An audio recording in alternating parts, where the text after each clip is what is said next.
in these sessions, what currency pairs are going to work best, right? This is really important too. So first we have the major currencies, which are your, like, your USD pairs, your euro pairs, your pound pairs. These are your major currencies, right? Now, when you look at the spreads on these major currencies, they're relatively low than all the other minor currencies here, which are like your euro against the pound, euro against the yen, AUD versus New Zealand, and so on and so forth, right? This is important in a way for you to understand that, okay, which pairs are going to have the most volatility, or which pairs are going to be the easiest to trade in different sessions.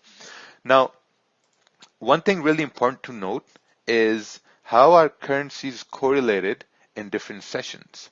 This is also extremely important. Now, when you're talking about the Asian session, what you're going to find is now in the Asian, you have the yen that's open, you have Australian dollar, New Zealand dollar, and then you have some sort of movement in gold as well, right? So now, when we talk about, okay, let's say someone says, hey Raja, what I'm going to do is I'm going to trade GBP USD in the Asian session. So let's logically think about it. Is the pound open in Asian? And the answer is going to be no.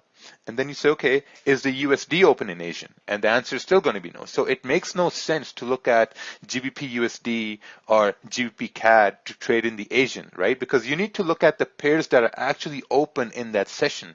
Let's say we have your, where's my marker over here? Let's say we have your USD JPY. Let me just write down over here. Let's say you have USD JPY, you have GBP JPY, and then you have Euro JPY, right? So now this will be sort of interesting here for some people. Now, when you're looking at USD JPY in the Asian, you're going to notice that there's only JPY that's open in USD JPY, there's only JPY that's open in GBP JPY, and there's only JPY open in Euro JPY.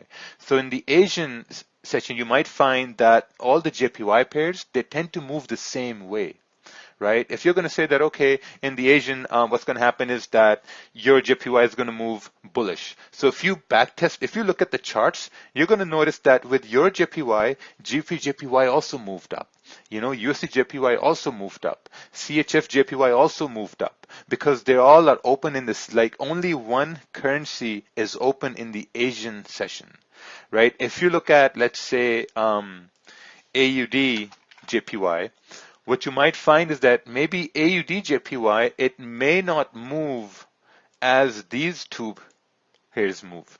And the reason why is because in AUD JPY, both AUD is open and JPY is also open, right? So now you have a fight between two currencies. So whenever you're looking at a market session, you're always looking at that, okay, I want to choose a pair that's only influenced by just one currency, which is why, like, my main objective in the Asian session is to only focus on either the pound yen, the euro yen, or the USD yen, because I know that from these pairs, it's only influenced by just one currency. I'm not going to look at AUD JPY because I know that, okay, in the Asian session, AUD JPY is influenced by the Australian dollar and the Japanese yen, so it would make no sense, right? So now if we move along to the next session, next we're going to talk about is going to be the London session, right? So when you talk about London, you're talking about the pound, you're talking about the euro, you're talking about the Swiss, and you're talking about gold as well. So the same thing applies in the London session here. Now, one most important thing is that currencies have both strengths and weaknesses, right? And the easiest way to identify strength and weakness is just by looking at the chart and see what the correlations are. So we're going to talk about that later on there as well.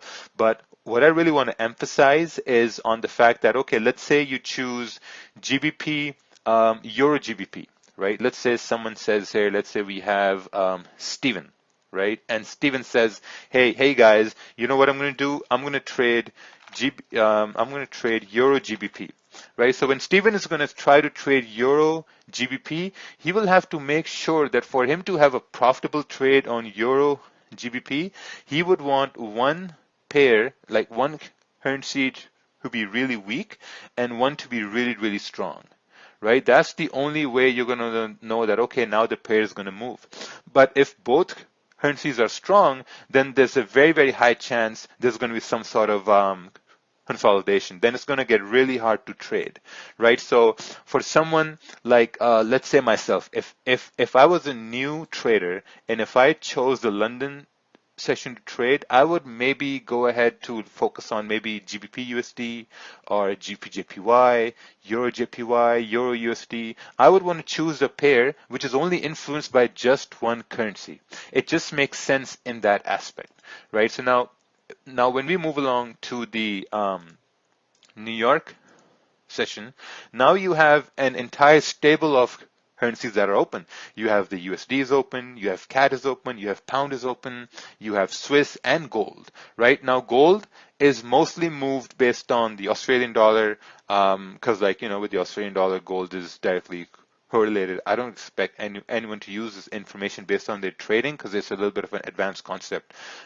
You have gold is also influenced by the US dollar. Gold is also influenced by the yen because they're both safe havens. Now, when you talk about the New York session, one mistake I see people make is that they will say, okay, I'm only going to focus on GBP